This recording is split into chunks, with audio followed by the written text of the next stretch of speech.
இன்றைக்கி Tuesday morning. சென்னையில் climate பார்த்திங்கன்னா சூப்பராக இருந்துச்சு. காலையில் எழுந்துக்க கூட தோணலை. காலையிலே ஒரு காஃபி போட்டு குடிச்சிட்டு தான் ஒர்க்கெல்லாம் ஸ்டார்ட் பண்ணேன். தம்பிக்கு ஸ்கூலுன்றனால அவனுக்கு ஸ்நாக்ஸ் பண்ண ஃபஸ்ட்டு ஸ்டார்ட் பண்ணிட்டேன். ஏன்னா இது குக்கரில் வேக போடணும் தாளிக்கிறதுக்கு. அதனால் இது பார்த்திங்கன்னா என் ஹஸ்பண்டுக்கும் என் பையனுக்கும் ரொம்ப பிடிக்கும். குழந்தைங்களாம் நம்மக்கிட்ட இருந்து தான் கற்றுக்குறாங்க. அவங்க முன்னாடி நம்ம இந்த மாதிரி ஹெல்த்தியாக சாப்பிட்டோன்னா அவங்களும் கண்டிப்பாக வேண்டான்னு சொல்லாமல் எடுத்துப்பாங்க. அண்ட் ஒரு வயசுக்குள்ளே குழந்தைங்களுக்கு இந்த மாதிரிலாம் கொடுத்து பழகிருங்க. துணி இல்லாமல் எப்படி முளை கட்டுறது எல்லாமே என்னோடய ஃபர்ஸ்ட் டைம் வ்ளாகில் அப்லோட் பண்ணியிருக்கேன். நான் உங்களுக்கு கமெண்ட்ஸில் கொடுக்குறேன். நீங்கள் ஃப்ரீயாக இருந்தீங்கன்னா செக் பண்ணி பாருங்கள். டிஃபனுக்கு பார்த்தீங்கன்னா என் ஹஸ்பண்ட் ரெடிமேட் ரவா இட்லி வாங்கிட்டு வந்திருந்தாரு. சரி அதை ட்ரை பண்ணலான்னு சொல்லிட்டு பண்ணேன். இதுதான் நான் ஃபர்ஸ்ட் டைம் ட்ரை பண்ணுறேன்.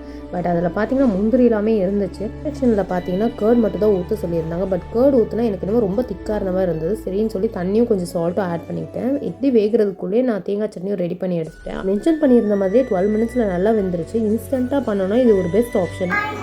பாய்.